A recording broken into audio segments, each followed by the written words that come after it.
यो अब ट्रेनिङ अहिलेसम्म कसरी डेभलप भयो होइन, कसले के गर्यो त्यतातिर नजाउँ। Looking forward I see a lot of opportunity होइन, त्यो चाहिँ गरौँ।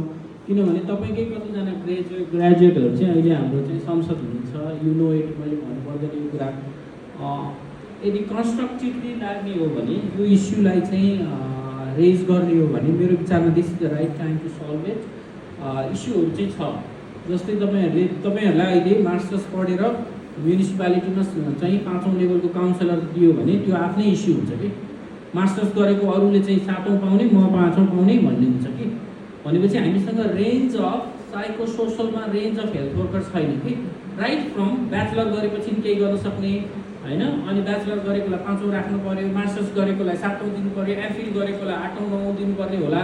एज अ ह्युमन एउटा डेभलपमेन्टमा बसेर हेर्दा चाहिँ कस्तो, म्यानेजमेन्टमा बसेर हेर्दा चाहिँ कस्तो हुँदो रहेछ नि, करियर प्रोग्रेसन हुन्छ कि। अहिले मलाई दियो भने तपाईँहरू खुसी हुनुहुन्छ इमिडिएटली, तर इमिडिएट नेक्स्ट इस्यु भनेको मेरो करियर प्रोग्रेसन के हो भन्ने कुरा आउँछ। भनेपछि यसलाई समष्टिगत रूपमा हाम्रो ट्रेनिङ एकाडेमिकको पनि अलिकति क्वालिटी इम्प्रुभ गर्ने हो कि, थोरै हेल्थसँग एक्सपोजर गराउनु पर्ने हो कि, यसलाई इन्ट्रोस्पेक्ट गरेर एकदम फ्रेङ्क कन्भर्सेसन गरेर यसलाई चाहिँ रिफर्म गर्नुपर्ने छ। हामीले यसको डिस्कसन केही वर्ष अगाडि सुरु गऱ्यौँ, तर एपेटाइट त्यति भएन कि, यो सुन्नलाई एपेटाइट भएन। एटलिस्ट क्लिनिकल साइकोलोजिस्टको एसोसिएसनसँग डब्लुएचओले चाहिँ कोलाबोरेट गरेर अहिलेसम्म हाम्रो यो पढाइ कस्तो छ त, एकचोटि क्विक एनालाइसिस गरेर एउटा रेकमेन्डेसन बनाउनु। युनिभर्सिटीलाई के रेकमेन्डेसन हुन्छ, गभर्मेन्टलाई पनि के रेकमेन्डेसन हुन्छ, युनिभर्सिटीले पनि इम्प्रुभ गर्छ, गभर्मेन्टले पनि अपडेट गर्छ, अनि त्यसपछि लाइसेन्सिङ पनि रेकमेन्डेसन भन्ने खालको एउटा डिस्कसन सुरु गरेको थियौँ।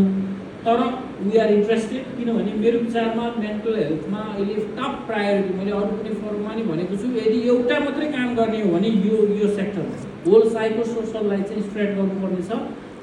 र तपाईँ जस्तो ग्रेजुएटहरू जो पढिराख्नु भएको छ, सिस्टमले चाहिरहेको छ, यो ग्याप चाहिँ ब्रिज गर्नुपर्छ। तर के इस्युहरू चाहिँ बोथ सेक्टरहरूमा छ, त्यसलाई चाहिँ सर्ट आउट गर्नुपर्छ जस्तो लाग्छ। अहिले यहीँ नै